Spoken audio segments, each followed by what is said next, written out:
convened a Saturday meeting of the COVID-19 Cabinet Committee. Along with colleagues, we discussed the ways in which we can provide additional emergency support to the people and to the province of Ontario. Comme Patty, Bill et Harjit peuvent vous le dire, nos efforts de coordination fédérale sont considérables et nous ne négligeons aucune piste. C'est un véritable effort d'équipe Canada. Plus tôt aujourd'hui, le Premier ministre Trudeau a annoncé que le gouvernement fédéral travaille avec les premiers ministres des autres provinces et territoires afin de fournir un soutien d'urgence supplémentaire pour lutter contre la pandémie en Ontario. Nous sommes tous Canadiens et les Canadiens savent que nous sommes plus forts lorsque nous travaillons ensemble. And when a neighbor needs help, we help. In the last 48 hours, the Prime Minister has spoken with Premier Fury of Newfoundland and Labrador, Premier King from Prince Edward Island, and Premier Rankin of Nova Scotia. They are all working hard to mobilize what additional healthcare staff may be possible to send to help the province of Ontario. I have also spoken with Premier Higgs of New Brunswick, Premier Silver of Yukon, and Premier Cochrane of the Northwest Territories. And they are also quickly looking at what help might be possible to send to Ontario as well. Our government has offered to cover all of the costs and coordinate the movement of healthcare staff from other provinces to the front lines in Ontario, including using military aircraft to help deliver this help to Ontario. Additionally, the Prime Minister announced that this federal help will also include federal healthcare staff joining the front lines in Ontario as well, boosting rapid testing to help stop the spread of the virus, and working with municipalities to deploy them to hotspots in Ontario. Investing $84.2 million of new funding to support voluntary self-isolation centers across Ontario. These sites have already helped 3,900 Ontarians isolate safely to prevent the spread of the virus. And signing a new bilateral agreement between the Government of Canada and the Government of Ontario to enhance virtual healthcare services in that province. This agreement comes with $46 million of new funding on a virtual healthcare effort across the province of Ontario. Now is not the time to give up. Vaccine shipments surpassed initial delivery schedules by over 50% for the first part of the year. 8 million Canadians have already received their first shot. We'll have over 48 million doses by the end of June and more than 100 million by September. We can do this by sticking together, by continuing to follow local health measures, by checking in on family, friends, and neighbors via telephone or online. As I've often said to Premier Ford and other First Ministers, together we will get through this and beat COVID-19 and beat the third wave. And we stand ready to do whatever it takes to support the people and the province of Ontario. And now we're happy to take your questions. Merci beaucoup. Thank you. Nous allons donc procéder à la période de questions. We will now be taking questions. As a reminder, every reporter gets one question and a follow-up. All questions today are on the phone. Opérateur, over to you. Thank you. Merci. The first question from Mackenzie Gray from CTV News. Please go ahead. Your line is now open. Hi there. My question's for Mr. Huddy. I think she's here today. If not, any of the other ministers can take a crack at it. In Ontario, in February, Ontario's own modeling showed that there was going to be a very difficult third wave unless the provincial government took measures that were considerably stronger than what were in the place at the time. Instead, they chose to loosen measures. Do you think the government of Ontario did enough to protect the health and safety of its own citizens? Thanks, Mackenzie, and it's nice to hear your voice, even if I can't see you. Listen, I think that what has been clear from the beginning, from federal modeling and indeed provincial modeling, is that if we release measures too quickly, that we can see an increased surge of cases. And that's proven to be true in a number of jurisdictions around the world. The challenge, I think, is that, of course, leaders are trying to balance how to have some functionality of normal living while also managing COVID. And I think what all leaders have learned around the world is that it is incredibly difficult to get that balance right. But I think here federally, we have said all along that in order to have a healthy economy, we have to have healthy people. And that's why we've committed to Canadians that we will do whatever it takes for as long as it takes to get our country through this. As a follow-up? The provinces that the federal government is asking to help Ontario out have been outstanding examples of how to handle COVID. The rates are low in Atlantic Canada. Now there's been many conversations about potentially diverting vaccinations from some of these provinces and giving them to Ontario because they're hard hit. Why should provinces that have handled COVID well have to bail out Ontario when they did not listen to their own modeling data that showed that things were going to get worse unless they took harder measures? Perhaps, if I can, it's Dominic. I'll offer a few comments, and Patty can also add her views.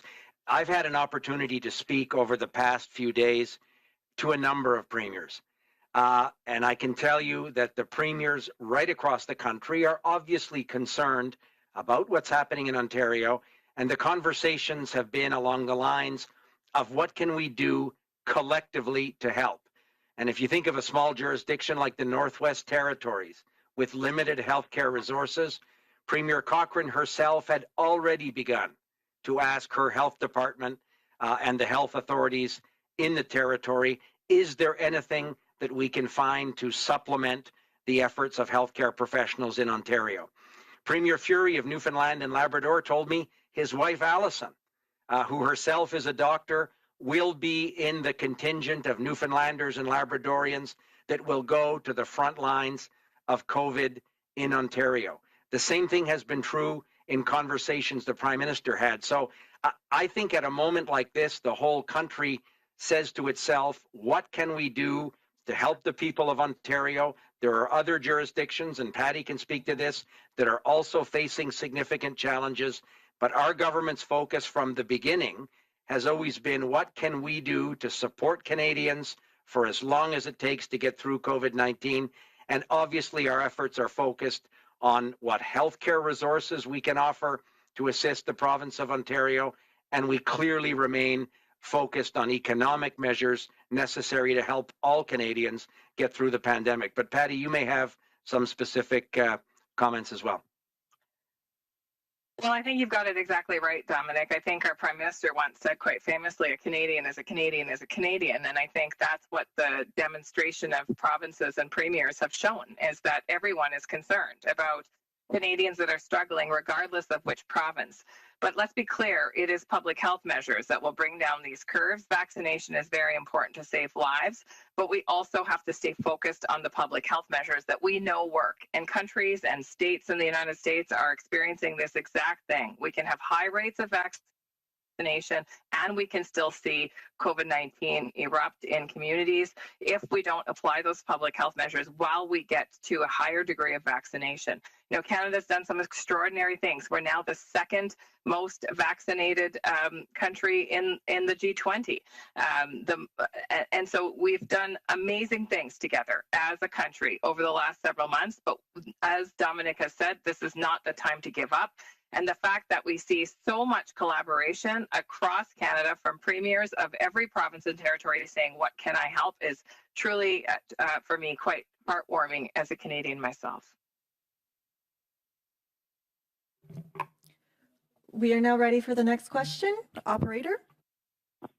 Thank you. Merci. The next question is from Jennifer Tagliaro from the Toronto Star. Please go ahead. Your line is now open. Hi, Ministers. A first question is, I'm wondering if this is in some ways you trying to circumvent Premier Doug Ford and his Ontario government hearing today that he's threatening to shut down the legislature. And as you know, he pretty much rejected that Red Cross help earlier, saying what we need is more supply, not more resources to administer it. So can you just comment on if you're trying to help Ontarians apart from what the provincial government is doing? Maybe I can offer a few comments, but my colleague want to add something. Sorry, Patty. From the very beginning, our government has said to all Canadians and obviously to all premiers that we will do whatever we can to support them in any way that's helpful in the fight against COVID-19. We have put in place a series of economic measures. We have adjusted them as we receive better information about what precise elements would be helpful in the fight against COVID-19. We're always open to doing what it takes, as the Prime Minister has said, to support Canadians. So this shouldn't be a surprise to anyone at a difficult time in the province of Ontario, that our government is looking across the government of Canada and working, as Patty said, and as I said, with other provinces and territories to see what collectively we can do to support the province and the people of Ontario. But sorry, Patty, go ahead. Oh, well, thanks. I just wanted to add to that we've been standing by and helping Ontario since the beginning of the pandemic. And, yesterday I spoke to Minister Elliott, reiterated our commitment to find additional health human resources from federal sources, but of course across the country, to pay for the relocation and indeed any lost wages for those workers who will be coming to Ontario on a voluntary basis, to expand our capacity to expand contact tracing through our federal contact tracers, to help with isolation, although we have a number of isolation sites already up and running, fully paid for by the federal government, 7 indeed, and to make sure that we continue to support the province by deploying rapid tests to municipalities so that they can be used more quickly and with more speed and agility in workplaces to help bring down cases that are related to workplace infections. And of course, she and I have spoken many, many times over the course of the pandemic, and we'll continue to do that work. This is really about making sure that the citizens of Ontario know that the federal government is working well with the province of Ontario to make sure that their loved ones are taken care of, and that we are making sure that there are healthcare resources in place as the province experiences a crisis. And just to follow up on the supply issue, just apart from the current delays that the province is seeing, there's concern that with expansion to those 18 plus in hotspots, that without additional supply to actually administer the vaccines in those hotspots, the province is going to fall even further behind. So can the minister just comment on whether there is an opportunity to provide the province with more vaccine than was initially planned for this period? Well, I can give you some numbers that the province has received to date and the numbers that they've administered and what we expect they'll get next week. For Ontario, 4.8 million doses of vaccine delivered to date, 3.8 administered so far, roughly, and 395,000 Pfizer coming this week. We've been transparent with the provinces, including Ontario, about the delivery schedule, even when there are disruptions in the delivery schedule, so that they can continue to plan. I know that they are working, and Minister Elliott referenced this in my conversation yesterday, to try and penetrate more deeply into communities that don't have access to vaccine. I know Minister Blair is working on that as well through a request for assistance of the Red Cross, and maybe I can throw it to you, Minister Blair, to speak a little bit about that. Thanks very much, Mr. Haidu. And from the very outset of the pandemic, we've received 68 requests for assistance from provinces right across the country, including 21 from Ontario. And I'll just simply remind us that, back even in April of last year, we received requests from Ontario to provide support initially from the Canadian Armed Forces, and then in November to replace those resources with resources from the Canadian Red Cross to help in long-term care facilities. And in total, we actually went into 41 different long-term care facilities with federal resources to help at the request of the province of Ontario. We've also come through with, in response, be able to positively respond to Ontario's request for help with temporary foreign workers, and supporting an RFA from Ontario to again provide Canadian Red Cross support to support isolation and recovery efforts. We have been able since January request to provide mobile health units to the province of Ontario. One of them just in my city up at Sunnybrook Hospital is really quite an extraordinary facility. And we heard from the province that they were going to need that. Initially it was to conclude on May, but they've asked us to extend that to the end of June. And we've said yes, of course, because we're here to help and we will always stand by to help. We've provided support for safe voluntary isolation sites, considerable support to First Nations communities in response to Ontario requests. And most recently, on April 10th, the province of Ontario reached out again. And I want to be clear, this was their officials to my officials, indicating that they wanted and required urgent assistance to provide additional resources given the impact of the third wave. And they specifically were asking for the Canadian Red Cross to support the immediate creation of mobile vaccination teams. Our officials are working on that. And ultimately, once we make a determination of capacity, costing, those RFAs move to a process of approval at both levels of orders of government. And it ultimately requires the final request from the province. If they choose to do otherwise, we accept that and understand it. But I want to be very, very clear to all Canadians, we stand ready to help. And we have responded, as I've said, to many, many requests for assistance. We stand by and ready as if Ontario or any province and territory in Canada requires our assistance, we're here to help. Merci, thank you. We will take the next question. Prochaine question. Thank you. Merci. The next question is from Mike Lecouteur, Global News. Please go ahead. Your line is now open. Good afternoon, everyone. From what you're describing, it really sounds like an effort from what we've seen in the past to deal with forest fires. But different from that is that there are specialized people to do that. So how are you choosing healthcare officials?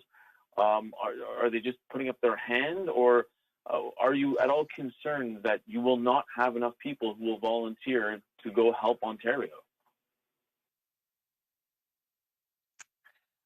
Maybe I can start and then turn to Harj to speak a little bit about the military resources. We are working with the province of Ontario right now to determine what kinds of specialists, what kinds of health human resources are going to be the most appropriate. Of course, it is a volume of nurses and other kinds of specialists that the province is seeking. But again, those conversations are happening between government officials, and I know that the Canadian Armed Forces is also engaged in those conversations. And maybe I can turn to Harj a little bit about some of the specialized teams that he has at his disposal. No, thanks, Patty, and thanks very much for the question. As you know, the Canadian Armed Forces stood ready to provide Canadian support during this pandemic from day one. And you've seen the history of this. And currently, the Canadian Armed Forces are supporting all across the country. And in terms of supporting for Ontario, we can provide logistics support, which can entail setup of field mobile hospitals as well, and any other logistics support that might be needed, but also medical support. And you've seen this earlier in the long-term care facilities. We have multi-purpose medical assistant teams comprised of 2 nurses and 10 medical technicians that we can deploy, and they can have it can be attached with additional logistics support that can provide a significant impact. It can be deployed quite quickly to any hotspots that they're needed. And when it comes to the transport, we can assist, obviously, as Minister LeBlanc has stated, transporting medical health professionals around the country. And also, we have specialized equipment when it comes to transporting, doing medical evacuation. So we also can assist with that, and we have various types of aircraft to provide in that support, including helicopters. But at the end of the day, we're ready to provide the support. I know our military officials are already well engaged, but at the end of the day, we will do what's necessary to making sure that we're there for Canadians. Perhaps I can also just add that at the Cabinet COVID committee that was convened yesterday, we received an update from senior federal officials about the ongoing work that has been underway, I think, as Patty Haidu said, already for a number of weeks, but across federal departments, the Correctional Service of Canada, Veterans Affairs, Indigenous Services Canada, Immigration and Citizenship Canada also have nurses and other medical professionals that may be in a position to offer assistance to Ontario. So that's the work that we're urgently doing across federal departments, and we hope to also be in a position to offer those additional resources if it's helpful to the province of Ontario. Did you have a follow-up?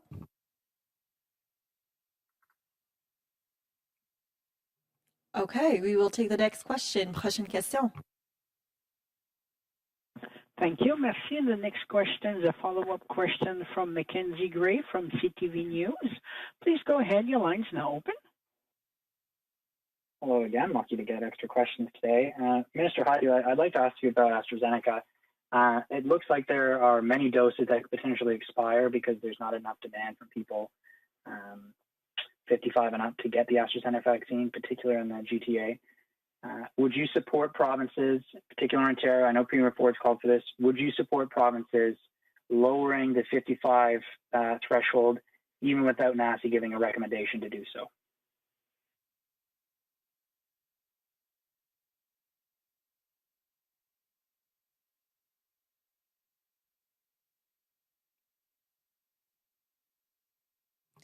Minister Haidu, you are on mute. I get a rerun here. Thanks, Mackenzie. You'd think I'd know how to unmute by this stage in the pandemic.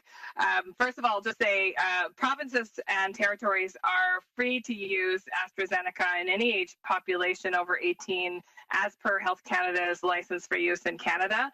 NACI provides recommendations based on the current evidence and evolves their advice as new evidence comes in. In fact, they are reviewing AstraZeneca advice now and will have an update in the near future.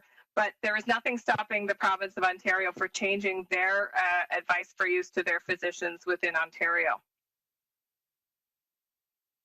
I thought you were ignoring me there for a second, Minister, but my follow-up, I guess, is for Minister LeBlanc. If I heard correctly previously, the Prime Minister has yet to speak to Premier Ford about these new measures. Why has the Prime Minister or why hasn't anyone from the government been able to speak with the Premier about this, considering there seems to be quite a large federal effort to make sure that there's additional help going to the province? So obviously we have at a number of levels across the Government of Canada ongoing and frequent discussions with counterparts in the province of Ontario. As Patty Haidu said, she spoke to Minister Elliott, her counterpart, just yesterday in the Government of Ontario.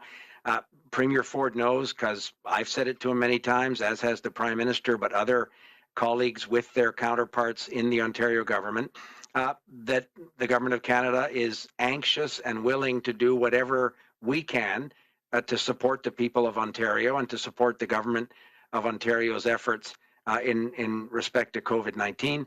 I know that there was, again, today, a call between senior officials, deputy ministers at Privy Council office with their counterparts in the Government of Ontario.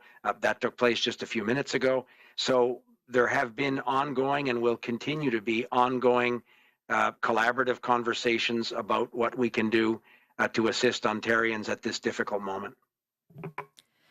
Merci. We will take a final question. Nous allons prendre une dernière question. Opérateur. Thank you. Merci. The next question is from Annie Bergeron-Oliver, CTV National News. Please go ahead. Your line is now open. Hi there. Thank you very much for taking my question. The other day, the Prime Minister announced that 8 million doses of Pfizer were going to be arriving. These were not initially contracted. and some of them will be arriving in May. I'm wondering what discussions specifically you had with the premiers about moving up deliveries to Ontario specifically, or diverting some of the vaccines from other provinces to Ontario, which is something that Doug Ford has asked for, specifically around the fact that a number of vaccination clinics in the GTA have closed because of a lack of supply. So I'll offer a few comments, and Patty or other colleagues can perhaps add something as well. The formula in terms of the allocations of vaccines, the per capita formula, was the unanimous request from all the premiers after considerable work last fall. That was agreed to in December. The good news, as the Prime Minister and Minister Anand shared with Canadians last week, was we were able to secure additional doses, those 8 million Pfizer doses. And as Patty just outlined, there are literally millions more doses coming into Canada over the coming weeks.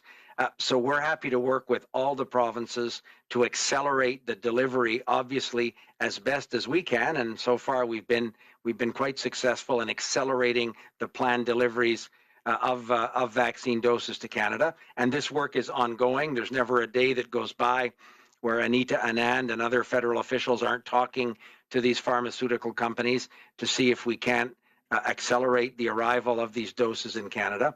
But the distribution formula that has existed from the beginning was one that we accepted at the suggestion of all the provinces. Thank you. Since CTV has had more questions, we will take a final question from CBC. Operator, please put CBC on the line. Thank you. Ashley Berg from CBC National News, please go ahead. The line is now open. Thank you. Minister LeBlanc, it's rare to have a press conference like this on a Sunday.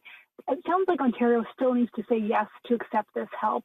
Do you think that this is going to put pressure on Ontario to accept help from the federal government? Well, thank you, Ashley, for the question. I'll offer some comments, but Bill Blair and Patty and perhaps Harj can also add something. This, as we've said, is part of an ongoing effort that has existed since the beginning of the pandemic to support provinces and to support Canadians. So at every level across the government of Canada, obviously out of increasing concern for what we've seen in Ontario over the last number of days, government officials and ministers and the Prime Minister have been doing what work we can to see what additional supports we can provide, particularly in terms of health human resources. The province of Ontario has talked publicly, and I know Premier Ford has spoken to a number of other premiers with whom we've also spoken about what additional human resources we can offer to the province of Ontario. The healthcare workers, the frontline workers, particularly in the hotspots, but across the province, are exhausted. We've seen in public comments very compelling stories about how healthcare professionals, frontline workers are doing heroic work in difficult circumstances for days and days and days on end. So Canadians are properly saying, what can we do collectively to support Ontarians and our fellow Canadians at this very difficult time? So this is simply a continuation of an effort that the Prime Minister has repeatedly said we will continue to undertake until the pandemic is behind us. But perhaps Patty or Bill, with respect to specific requests from Ontario, can add more information. Well, I can say that my conversation with Minister Elliott yesterday was very positive, and Minister Elliott was appreciative of the work that we're doing at the federal level to mobilize those health human resources in particular to help out Ontario's hospital surge. I think that she and I have worked very efficiently throughout the pandemic to identify ways that we can help throughout the province. And as I mentioned, we are there. We are present in the province right now. For example, we have 300 federal contact tracers in place. We have they're doing about 2,500 to 3,000 calls a day to people that are close contacts to try and reduce the spread. We have 7 safe voluntary isolation sites in cities across the province, including in Toronto and Peel, Ottawa, Waterloo, and other places.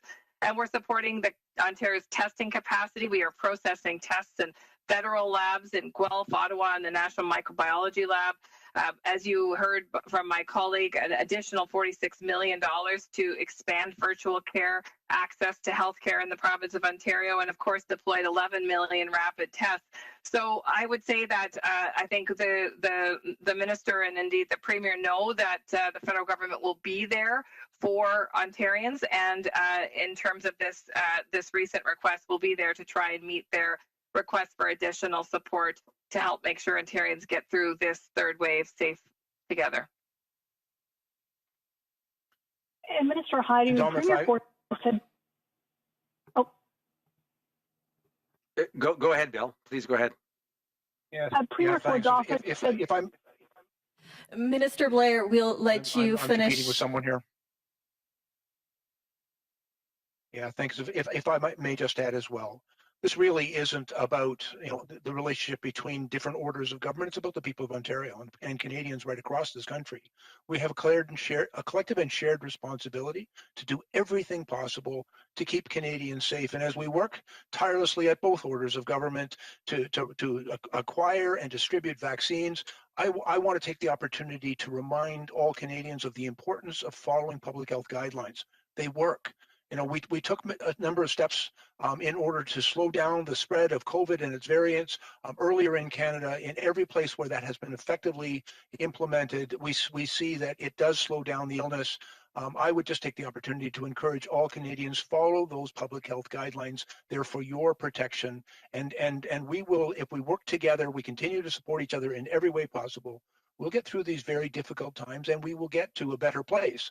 But in the interim, we all have a responsibility, and all orders of government have a responsibility to do everything that is necessary to keep Canadians safe. Okay, Ashley, your follow-up? Minister Haidu, Premier Ford's office released a statement today saying that it's waiting for a federal decision on lowering the age limit for AstraZeneca. And in response to the latest cuts in Moderna shipments, the Premier has begun reaching out to European consulates to try and secure more vaccines for Ontario. What do you say in response to this?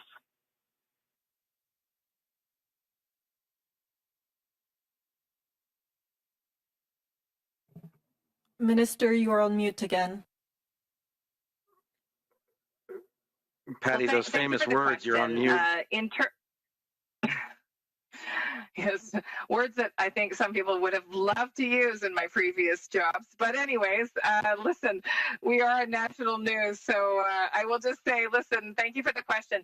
I'll tell you this. We have 48 million additional doses arriving in Q2. And Minister Anand is working, as you know, with the Prime Minister to make sure that we have accelerated doses into this country. The 8 million doses of Pfizer earlier are good news for all of the country, including Ontarians.